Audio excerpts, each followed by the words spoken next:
कहानी की शुरुआत एक सफेद बालों वाले बेवकूफ लड़के से होती है जो कि इस जादुई दुनिया में अकेला ऐसा शख्स था जो अब भी लेवल 1 पर ही अटका हुआ था। इतना ही नहीं भाई साहब, ये हालात पिछले 3000 सालों से ऐसे ही है। अब जहां एक और लोग उसे गंदे, नल्ले, बेरोजगार छपरी की तरह ट्रीट करते थे, वहीं दूसरी ओर वो इस दुनिया में अपनी अहमियत साबित करने के लिए बेताब था। दरअसल इस दुनिया में कई अलग अलग लेवल्स थे, जहां वो लड़का जिसका नाम बई था बचपन से ही स्टैब्लिशमेंट फाउंडेशन लेवल में था। अचानक 3000 साल बाद स्वॉर्ड सेक्ट लेवल पर थंडर बीस्ट का हमला हो गया और इस दौरान एक चमन लड़ाकू ने सोचा कि वो अकेले ही सारे बीस्ट को हरा देगा, जैसे नारुतो करता था। लेकिन बीस्ट के एक ही वार ने उस बेचारे चमन को नर्क का रास्ता दिखा दिया। इधर कुछ ही सेकंड में कई लोग मारे जाते हैं कि तभी किंग मिंग स्वॉर्ड सेक्ट का नेता यूनजी वहां पर आ जाता है और अपने अल्टीमेट स्किल से वो उनसे लड़ाई करने में लग जाता है। इस दौरान उसे लगता है कि वो सभी बीस्ट को अकेला ही हरा देगा, लेकिन जब नेताजी ने उनकी संख्या देखी तो डर के मारे उनकी पैंट गीली हो गई। वो समझ जाता है कि बीस्ट बहुत ही ताकतवर है और ऐसे तो भैया उसकी गवर्नमेंट बिक जाएगी। इसीलिए वो अपने सारे लोगों को आदेश देता है कि सभी मिलकर उन पर हमला करे।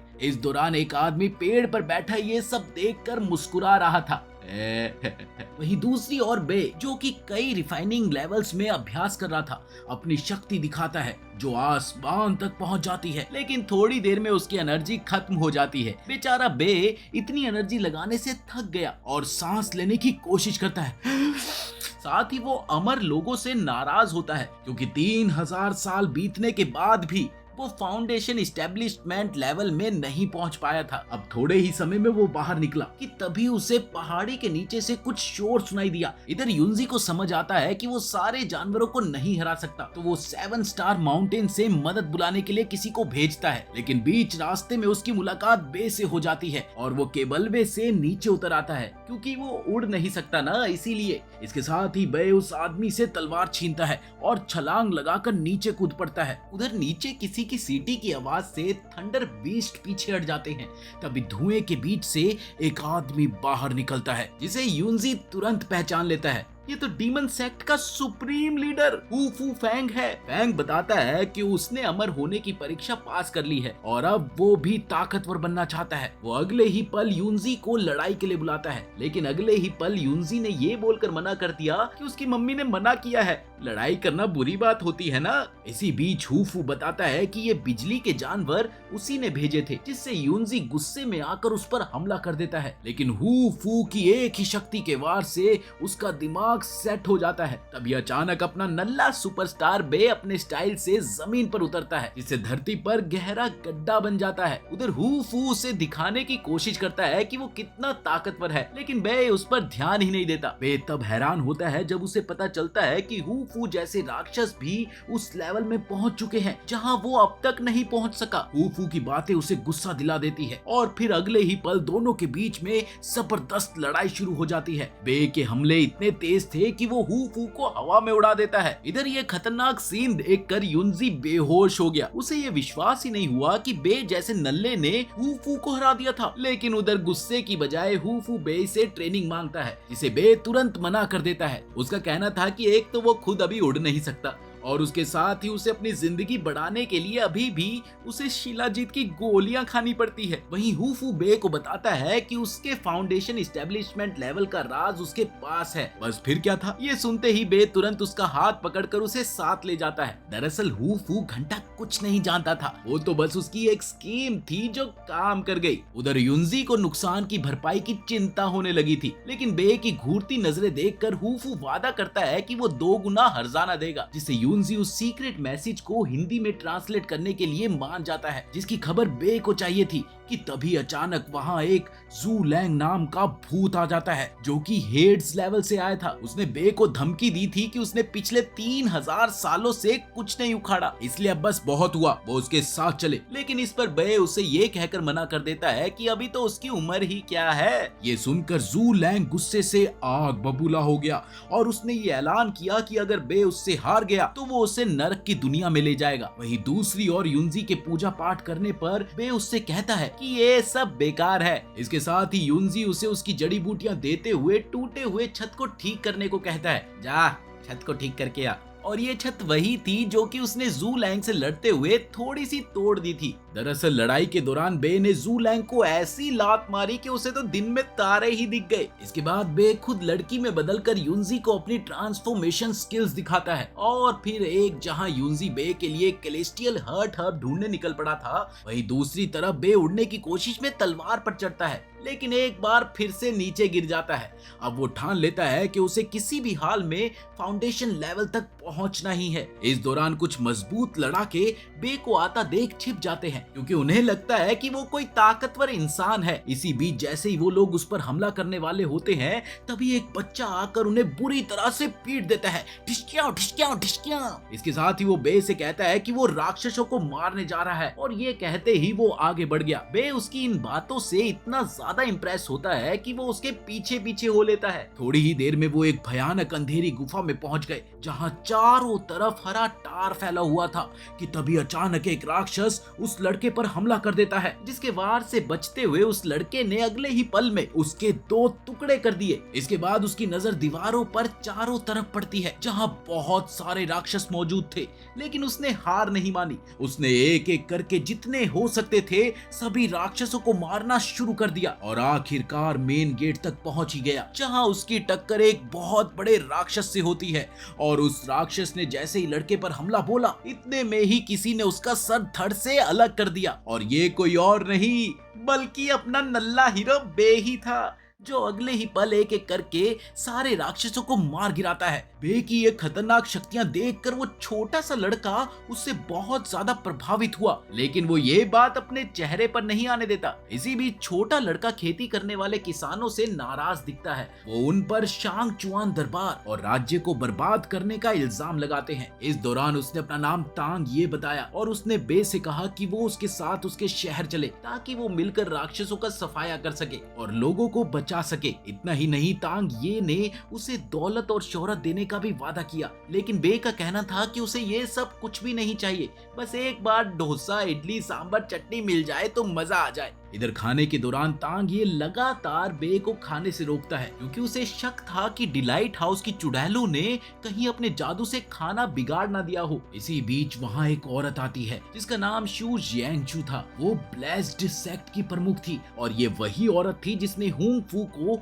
एक रहस्य बताया था ताकि वो उसे बे तक पहुंचा सके। इसके साथ ही वो ये भी बताती है कि ये कोई पहली बार नहीं है जब उसे राक्षसों की बढ़ती संख्या के लिए फंसाया गया है। इसी बीच तांग ये के चले जाने के बाद से सू बाई से गंदी बात करने की कोशिश करती है, लेकिन वो घबरा कर वहाँ से चला जाता है। अगले दिन बे को बताया जाता है कि सारी जड़ी बूटियां अफसरों ने खरीद ली है। इस दौरान वो चुपके से 2 अफसरों की बातचीत भी सुन लेते हैं जो लीवी परिवार के एक कमजोर लड़के के बारे में बात कर रहे होते हैं। इसी बीच जब वो अफसर वहां से निकलने ही वाले होते हैं, तभी एक बच्चा उनके पास खाने के लिए भीख मांगता है। कुछ खाने के लिए दे दो ना। दरअसल वो ये नहीं जानते थे कि वो बच्चा असल में कोई और नहीं बल्कि बे ही है जिसने अपना भेष बदला हुआ है। इधर शांग चुआन राज्य में वर्कशिप सेरेमनी की तैयारियां हो रही थी। इस दौरान राज्य के ग्रैंड मास्टर सीमा राजा के पास खड़े होते हैं, जबकि एक आदमी राजा का स्केच बना रहा होता है जिसमें राजा सेक्सी सू के साथ योगा करते दिख रहे थे। इसी बीच राजा नया रोब पहनता है जिसे सीमा तुरंत बदलने को कहता है क्योंकि उसका मानना था कि सब कुछ परफेक्ट होना चाहिए। ये सुनते ही राजा तुरंत आदेश देता है कि राज्य से और लोग बुलाए जाए। इधर 2 कर्मचारी गुस्से और चिंता के साथ वहाँ से जाते हैं क्योंकि उन्हें सीमा की हरकतें अच्छी नहीं लगती। उन्हें पता था कि वो राजा के कान भरता है, लेकिन अचानक वो बीच रास्ते में ही रुक गए क्योंकि सबसे बड़ी राजकुमारी तांग रुवेई उनके रास्ते में आ जाती है। अब इधर दूसरी ओर बे महल में जासूसी कर रहा होता है और राजकुमारी को देखकर चौंक जाता है क्योंकि वो बहुत हद तक हूबहू उस छोटे लड़के जैसी दिखती है जिससे वो पहले मिला था। उधर राजकुमारी अपने पिता से गुजारिश करती है कि वो पूजा समारोह ना करवाए क्योंकि हर बार इसका बुरा अंजाम हुआ है, लेकिन राजा सू झियांगसू के प्यार में अंधा हो चुका था और वो उल्टा राजकुमारी को ये समझाने लगता है कि उसे सीमा से शादी कर लेनी चाहिए। ये सुनकर रुवेई गुस्से में आ जाती है और सीमा पर आरोप लगाती है कि वो एक साधु है और उसके मन में बुरी मंशा है। इसी बीच सीमा राजकुमारी को एक गुलाब का फूल देता है जिसे वो गुस्से में फेंक देती है।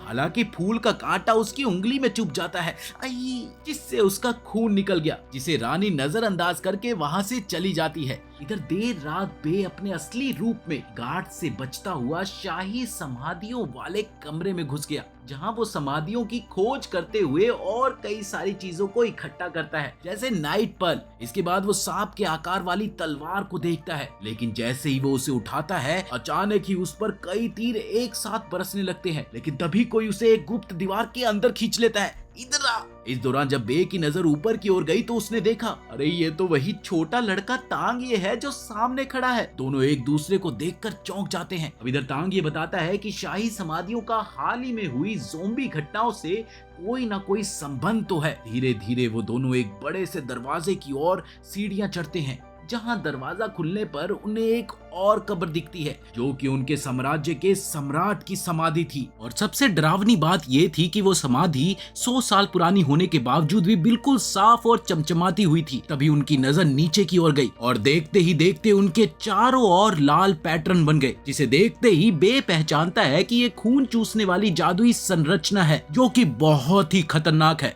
वो कहता है कि उन्हें तुरंत वहां से निकलना चाहिए, लेकिन तांग ये उसकी बात नहीं मानता और अपने राज्य को बचाने के लिए ताबूत को जलाने की कोशिश में लग जाता है, जिससे बे को अब ये पूरा यकीन हो जाता है कि तांग ये असल में राजकुमारी है। लेकिन वो इनकार करते हुए कहती है कि मैं एक पुरुष हूँ। इसके बाद बे जबरदस्ती उसे नाइट पर्ल खिलाता है, जिससे वो गहरी नींद में चली जाती है। इधर वापस डिलाइट हाउस पहुंचने के बाद राजकुमारी को रस्सियों से बांध दिया गया। वहीं बे और सू जियांगसू ये सोच रहे होते हैं कि आखिर उस जादुई संरचना को कैसे तोड़ा जाए। राजकुमारी उनकी अजीब अजीब सलाहें सुनकर गुस्से में पागल हो जाती है और आखिरकार रस्सियां तोड़ देती है। वो उन पर चिल्लाते हुए कहती है कि अगर उन दोनों में से किसी ने भी उसके पिता को नुकसान पहुंचाया तो वो उसकी गुद्दी नाप देगी। अब इससे ये साफ हो जाता है कि वो सच में शांग च्युआन राज्य की राजकुमारी है। उसके बाद राजकुमारी और सू जियांगसू के बीच एक लंबी बातचीत होती है, जहां सू उसे अपनी पीठ पर लगा गहरा जख्म दिखाती है, जिसे देखकर राजकुमारी बुरी तरह से चौंक गई। अब थोड़ी ही देर में सू बे को वापस बुलाती है और जहां वो दोनों राजकुमारी को रोते हुए पाते हैं,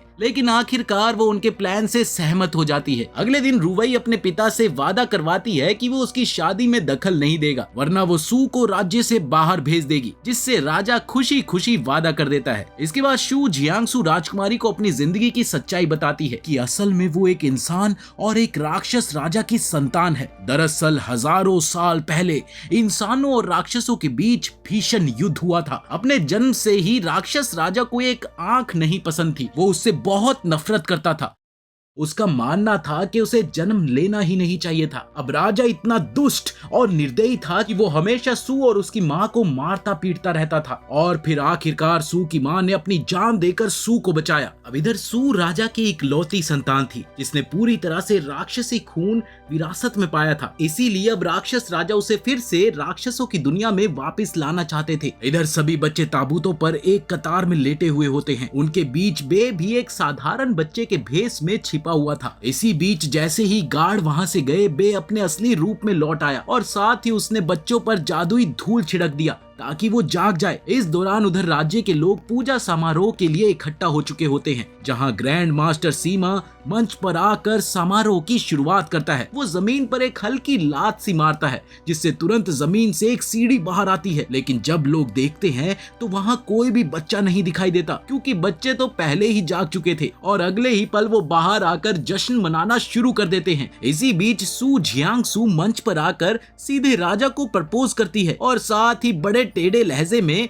वो ग्रैंड मास्टर सीमा को कहती है कि वो जाकर राक्षस राजा को बता दे कि वो वापस राक्षसों की दुनिया में नहीं जाएगी। इधर बे भी अपने असली रूप में बदल जाता है, जिससे सीमा चौंक जाता है। पल भर में इतना सब देखकर सीमा गुस्से में ऊपर उड़ जाता है और साथ ही अपनी असली पहचान सबके सामने ले आता है। असल में वो एक पेड़ राक्षस निकला जो सू को वापस ले जाने के लिए आया था। इधर राजा ये देखकर बेहोश हो जाता है। अब इस दौरान ये भी खुलासा होता है कि ग्रैंड मास्टर सीमा दरअसल राक्षस स्क्यूओ है जो देखने में बिल्कुल एक मकड़ी जैसा था। असल में सू की वजह से माँ मर गई थी, इसी वजह से वो उस पर गुस्सा था और उससे बदला लेना चाहता था। अब इस दौरान बे उस पर हमला करता रहता है। भले ही सू बीच में दखल देता है लेकिन वो उसे नहीं छोड़ता। दोनों के बीच में एक जबरदस्त लड़ाई होती है जिसका नतीजा बड़ा मजेदार निकलता है। दरअसल बे उसे काट छाट कर फर्नीचर जैसा बना देता है और फिर उसे एक कुर्सी में बदल देता है, जहां वो ये बताता है कि खून से बनी हुई खतरनाक जादुई व्यवस्था ऐसे ही चलती रहेगी। कि तभी अचानक जमीन से एक बहुत बड़ा लाल गुलाब निकला जो कि राजकुमारी के खून से एक्टिव हुआ था, जिसका मतलब ये था कि वो ड्रैगन बॉल वंश की वारिस है। धीरे धीरे वो खून पूरे इलाके में फैल जाता है जिससे लोगों को बहुत तेज दर्द होने लगा और उन्हें ऐसा लग रहा था कि मानो उनका खून चूसा जाने लगा हो। अब चूंकि इस जादू को तोड़ने वाली सिर्फ राजकुमारी ही थी, वो बिना अपने जान की फिक्र किए नीचे जाकर जादू तोड़ने की कोशिश करती है। लेकिन ये क्या, वहाँ पर वो अपने पूर्वज को अपनी कब्र पर खड़ा पाती है। वो गुस्से में उससे पूछती है कि क्या ये सब फैलाया हुआ रायता आपका है, जिस पर वो बूढ़ा खुशी से हामी भरता है। हाँ हाँ मेरा है। ये सुनते ही गुस्से में राजकुमारी अपने हाथ में चाकू मारती है और बहते खून से जादू को रोकने की कोशिश करती है, लेकिन वो चिरकुट बूढ़ा उसकी सारी एनर्जी चूस लेता है जिससे जादू का प्रकाश धीमा पड़ने लगता है। इधर अगले ही पल बे तुरंत कूद कर उसे पकड़ लेता है। अब ये देखकर बूढ़ा आदमी अपनी शक्ति का प्रदर्शन करता है क्योंकि ड्रैगन बॉल वंश ने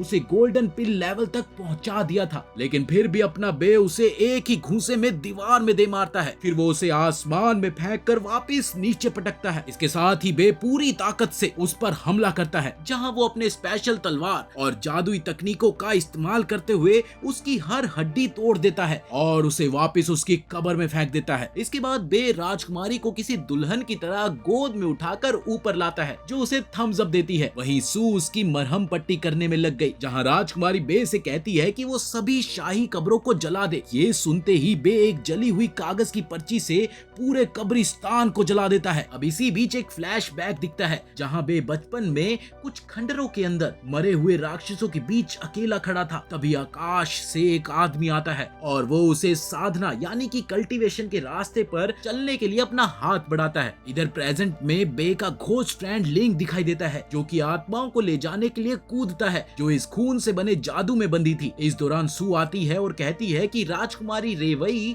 अब ठीक हो जाएगी क्योंकि उसके पास श्रेक बॉल वंश का खून है। रेवई उसका स्वाद चखती है और कहती है कि इसमें कुछ खास नहीं है, जिस पर सू उसे एक पुरानी कहानी सुनाती है जिसमें एक देवी और एक अमर नाग ने प्रेम किया था और उनकी एक बेटी हुई थी। इसका मतलब था कि रेवई का खून बहुत ही कीमती है और उसे छुपा कर रखना चाहिए वरना खतरा हो सकता है। इधर रेवई सोचती है कि क्या बे सच में इतना शक्तिशाली है क्योंकि वो तो अभी भी साधना के शुरुआती लेवल पर है, जिस पर सू उसे समझाती है कि बे अनोखा है और भले ही वो शुरुआती लेवल में है पर उसे तलवार मास्टर के रूप में आम जनता और राक्षसों दोनों द्वारा सम्मान मिलता है। दूसरी ओर लिंक बे से कहता है कि दोबारा जन्म लेना इतना बुरा भी नहीं है और उसे अपनी किस्मत को स्वीकार कर लेना चाहिए, लेकिन बे उसकी ना सुनते हुए उससे जीवन बढ़ाने के लिए और समय मांगता है क्योंकि उसे लग रहा था कि वो अगले लेवल तक पहुंचने के बहुत ही करीब है। जिस पर लिंक बड़ी जोर से हंसता हुआ कहता है, भाई साहब पिछले 3000 सालों से यही बहाना बना रहा है तू, और तुम्हारे आखिरी मांगे हुए 10 दिन की मोहलत में सिर्फ 2 दिन बचे हैं। इसके साथ ही लिंक एक पोर्टल के जरिए वहाँ से चला जाता है। उधर राजमहल में सम्राट बे को थैंक यू करता है, साथ ही वो उससे रिक्वेस्ट भी करता है कि बेटा मेरी फूल कुमारी का ख्याल रखना, जिससे बे बचने की कोशिश करता है। लेकिन तभी सम्राट कहता है कि तुम्हें इसे बस थोड़ा सा ट्रेन करना है ताकि वो भविष्य में इसके ढोलू भोलू राज्य की रक्षा कर सके।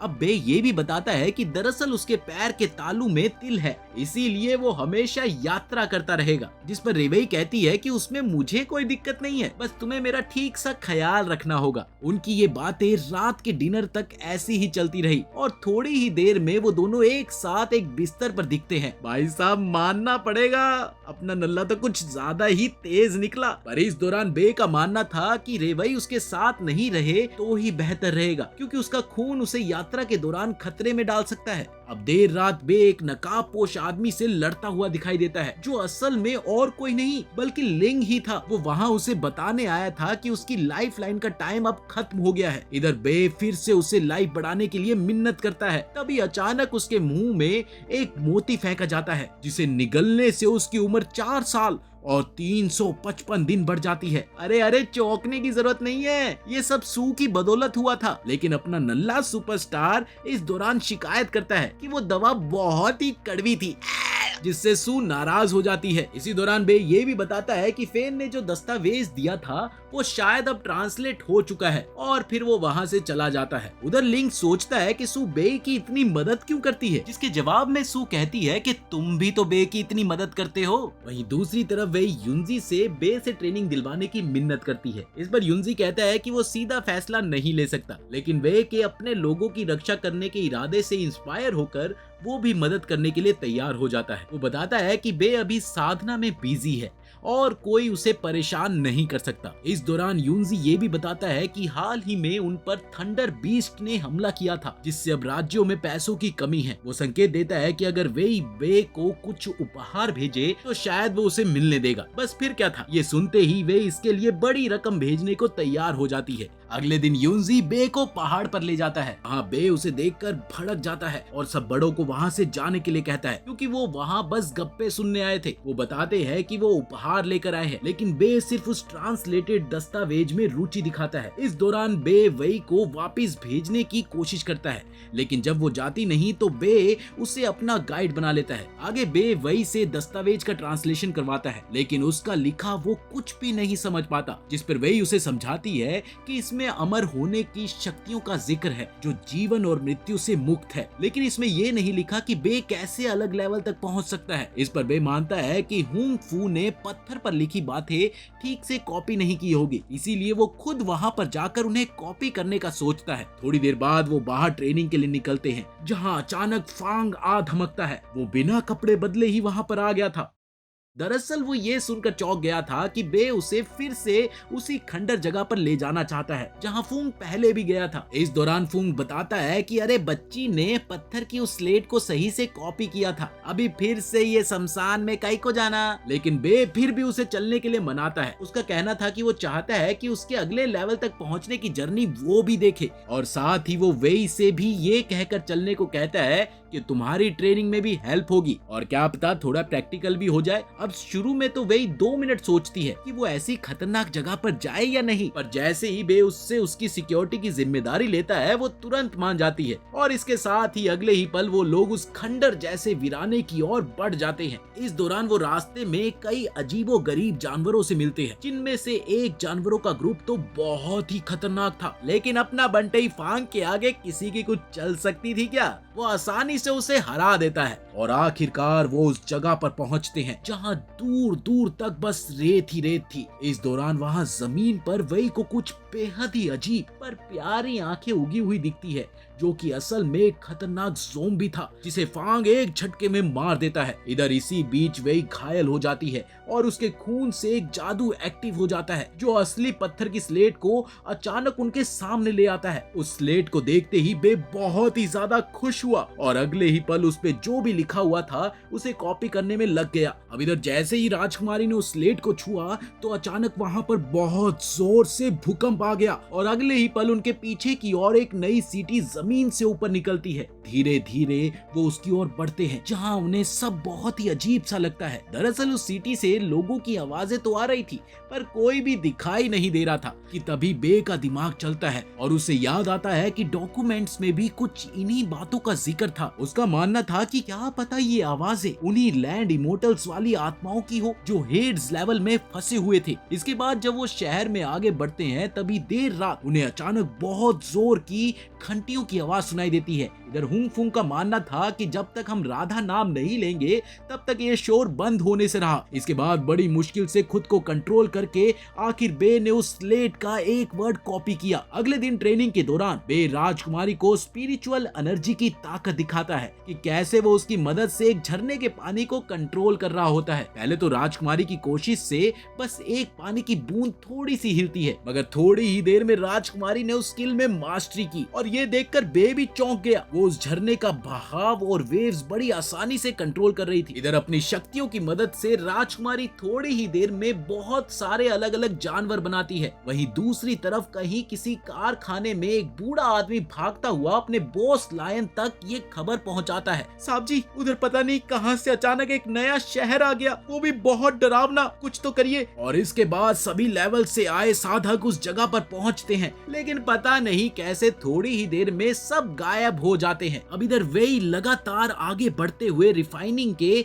7वें स्टेज तक पहुंच जाती है और जल्द ही वो फाउंडेशन इस्टेब्लिशमेंट लेवल तक भी पहुंच जाएगी। इस पर पास खड़ा बे बुरी तरह से जल भुन गया। वो शिकायत करता है कि आखिरकार कैसे वे 3 दिन में फाउंडेशन इस्टेब्लिशमेंट लेवल तक पहुंच गई, जबकि वो खुद इसे पार करने के लिए पिछले 3000 वर्षों से कोशिश कर रहा है। अब उधर जवान लड़ाई करना शुरू तो कर देते हैं, लेकिन बूढ़ों को अभी भी ऐसा लगता है कि दूसरी टीम कुछ ज्यादा ही मजबूत है। इसी बीच अचानक आसमान से बहुत सारे बीस्ट एक साथ आ धमकते हैं, जिसके साथ ही एक वेव धमाका होता है और अचानक सारे के सारे जवान उनके वश में हो जाते हैं। उनकी आंखें बुरी तरह से लाल हो चुकी होती है और अगले ही पल उनके कदम सिटी की ओर ये कहते हुए बढ़ने लगे कि राजा को मारो। इसी बीच अचानक हजारों तीर उनकी दिशा में छोड़े जाते हैं, जिसके लिए रेन एक बैरियर तैयार करता है। लेकिन ये क्या, थोड़ी ही देर में रेन को पकड़ लिया जाता है और उसके शरीर को एक बुरी शक्ति अपने साथ बंधक बनाकर ले जाती है। इधर बे अभी भी उसी बात पर अटका हुआ था कि वे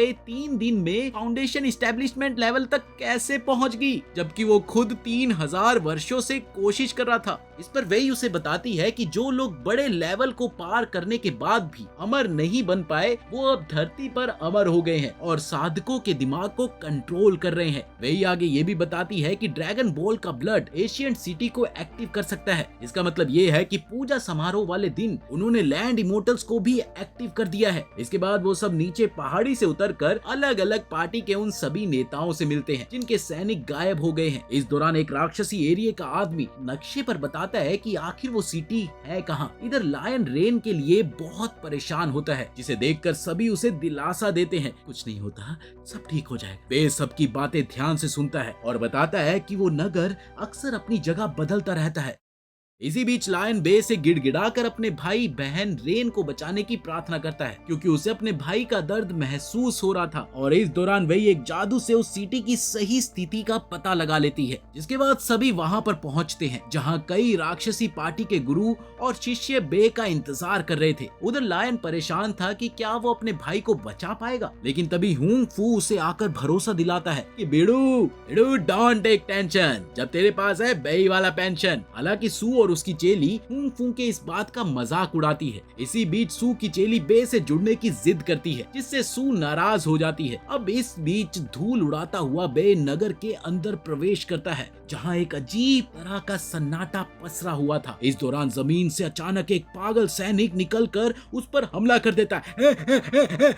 अब बे उसे लड़ने का मन बनाता ही है कि अगली नजर में उसे वो बहुत सारे दिखने लगते हैं। दरअसल वो चलती फिरती लाशें थी, जिसे बे रोकने की कोशिश करता है, लेकिन संख्या बहुत अधिक होने की वजह से वो एक ही छलांग में उन्हें राख और हड्डियों में बदल देता है। अब उधर उल्टा लटका रेन किसी के आने पर खुश हो जाता है, लेकिन वो अभी भी उस दुष्ट शक्ति के वश में था जो उसके इमोशंस को दबा रही थी। वहीं दूसरी तरफ बे सभी को मारता हुआ रास्ता बनाते हुए आगे बढ़ता है, साथ ही वो मरे हुए लोगों को अंतिम सम्मान भी देता है। अब इधर अगले ही पल वो तलवार जमीन में मारकर एक बार फिर से हमला करता है, जिससे रेन कुछ देर के लिए होश में आ गया। वो उसे गोद में लेकर कुछ कहने ही लगा था कि इतने में रेन के अंदर मौजूद उस दुष्ट शक्ति ने बे पर हमला कर दिया, पर समय रहते बे उसे पकड़ लेता है और इसके साथ ही रेन का शरीर हवा में झूल गया और बे पर हमला कर दिया। अब इधर बे बचते हुए बार बार चेतावनी देता है कि उसके शरीर से बाहर आ जाए, जिसके बाद वो शहर धीरे धीरे जमीन में समाने लगता है, लेकिन बे अपनी तलवार फेंक कर उसे रोकता है। वो दोनों बाहर निकल आते हैं। इधर वेई उसके पास आकर उसे थप्पड़ मारती है,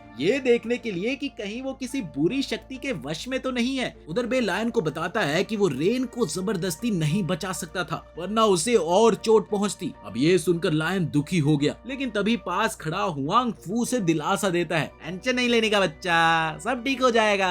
अब इस दौरान बे लायन से पूछता है कि क्या कोई ऐसा भी था जो शहर से बाहर निकल पाया। अब ये सुनकर वो उसे एल्डर ली के बारे में बताता है। इधर रेन एक राक्षस से विनती करता है जिसने काला पर्दा पहने हुआ था कि वो उसे मार डाले क्योंकि वो बंधा हुआ है, लेकिन इस पर वो राक्षस अपनी योजना बताता है। वो चाहता है कि वो रेन को चोट पहुंचाए ताकि और भी शक्तिशाली साधक उसे बचाने के लिए आए और फिर वो सब के सब शेन वंश के पुतले बन जाए। लेकिन जब वो दुष्ट आदमी सुनता है कि वो बे को हरा नहीं सकता तो वो गुस्से में रेन को चाकू घोंप देता है और ठीक उसी समय इधर लायन को भी वही दर्द महसूस होता है। इसके बाद लायन एल्डर से मिलने जाता है जो दरअसल बीमार होने का नाटक कर रहा था। वो पूछता है कि क्या उसे कुछ याद है। इस पर एल्डर कुछ बोलता नहीं बल्कि उससे माफी मांगने लगता है। तभी राजकुमारी और ह्यूंग फू की चेली भी अंदर आते हैं और वो दोनों उसे जियांग सूप ऑफर करते हैं जिसे वो मना कर देता है, लेकिन वो नहीं मानते और उसे जबरदस्ती पिला ही देते हैं क्योंकि असल में वो एक ऐसी दवाई थी जो उसकी याददाश्त लौटाएगी। इस दौरान चेली लॉयन से पूछती है कि उसे कैसे पता चला कि ये आदमी नकली है। अभी लॉयन का रूप बदलता है और वो बे बन जाता है। वो बताता है कि उसे याद नहीं कि उसने कैसे पहचाना, बस यही तो उसका टैलेंट है। वो उसकी पूछताछ शुरू करते हैं जहाँ वो आदमी बताता है कि वो एक लैंड इमोर्टल है, जिसे सुनकर सब लोग चौंक जाते हैं। फिर वो सच बताता है कि राजकुमारी ने रेन को पकड़ लिया है और सम्राट को मारकर शांग वंश को फिर से जीवित करने की योजना बना रहे हैं। इसी बीच खोपड़ी वाला प्राणी उस दुष्ट आदमी का मजाक उड़ाता है और उसे उसकी बुराइयों के लिए कोसता है क्योंकि वो सभी अब केवल आत्माएं हैं। फिर पता चलता है कि ये प्राचीन शहर असल में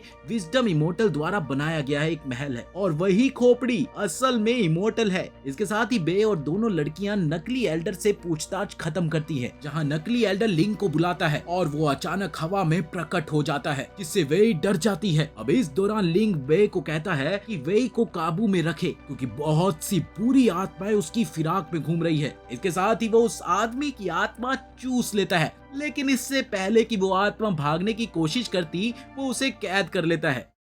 इसके बाद वो बे को एक पर्चा देता है जो कि एक स्पेशल काउंटर फॉर्मेशन है। बाद में बे सभी संप्रदायों जिसमें जस्टिस लीग ऑफ कल्टीवेटर्स और डीमन सेक्ट भी है, वो उन सभी को बुलाकर उनके साथ मिलकर लड़ने की अपील करता है। अब जबकि प्राचीन शहर हर 3 दिन में प्रकट होता था, इसीलिए उन्हें जल्दी योजना बनानी होती थी। बे सबको काउंटर फॉर्मेशन बांट देता है और फिर बे की तलवार की मदद से शहर का स्थान खोजने की योजना बनती है, लेकिन युआंग फू उसे चिढ़ाता है कि उसकी तलवार उड़ नहीं सकती, जिससे बे गुस्से में उसे पीट देता है और बताता है कि वो उसकी एनर्जी को महसूस कर सकता है। इसी बीच सब लोग पूछते हैं कि आखिर लॉयन कहाँ है। तभी धुएं में से एक बहुत बड़ा योद्धा निकलता है और बे से अपने बड़े भाई को बचाने की प्रार्थना करता है और ये बहुत बड़ा योद्धा कोई और नहीं, असल में लॉयन भाई साहब ही थे। इधर शहर के चारों ओर पोस्टर लगाए जा रहे थे कि लोग घरों से बाहर ना निकले क्योंकि आज राक्षसों का हमला होगा और इस बार एंशिएंट सिटी शांग चुयान किंगडम में प्रकट होगा, जिससे राजकुमारी बहुत परेशान हो जाती है। अब इसी बीच शहर प्रकट होता है